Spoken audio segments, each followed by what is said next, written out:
भारत माता की जय। जय श्री राम।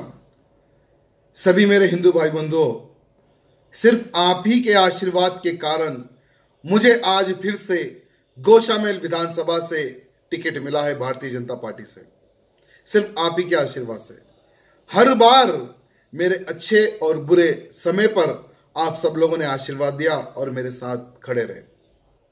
अगर आप लोगों का सहयोग नहीं मिलता तो शायद ही फिर से एक बार गोशामेल से टिकट मिलना बहुत ही मुश्किल था, लेकिन आप लोगों का आशीर्वाद मिला। फिर से एक बार भारतीय जनता पार्टी का टिकट गोशामेल विधानसभा से मुझे मिला है। ये सिर्फ श्रेय जो जाता है वो सिर्फ आप ही को जाता है।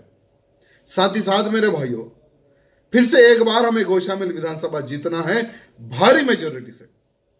आज एमआईएम और टीआरएस दोनों मिलकर एक बहुत बड़ी प्लानिंग करे और अपने ही भाई को मेरे सामने खड़े किया जा रहा है। आपको कैसा नेता चाहिए ये आपको डिसाइड करना है।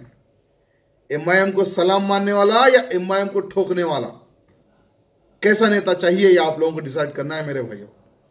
अभी बहुत सारे भाई बंधु जैसे ही इलेक्शन आते हैं अनेकों प्रकार के आरोप, अनेक प्रकार के कार्यक्रम, अनेकों प्रकार के जो बहुत कुछ करते हैं, लेकिन सोचना है, समझना है मेरे भाइयों।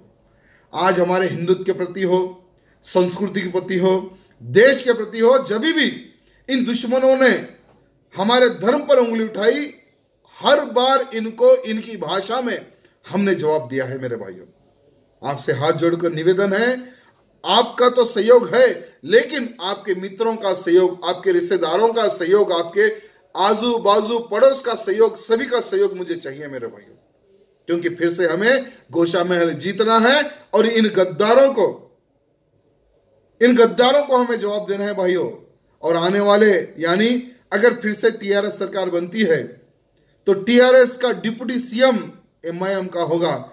हाल ही में प्रिंट मीडिया, इलेक्ट्रॉनिक मीडिया में आया है, तो आप सोच सकते हैं कि आने वाले समय में अगर ये लोग डिप्टी सीएम बनेंगे, सरकार में रहकर कोई बड़ी पद पे रहेंगे, तो और हमारे हिंदू समाज के लोग कितना लाश पहुंचा सकते हैं, ये आपको सोचना है मेरे भाइयों। हाथ जोड़कर निवेदन है कि एमआईएम को सलाम मानने वालों को तुमको ठोकना है और मुझे जीतो, मैं एमआईएम को ठोकूंगा। धन्यवाद। जय श्री राम।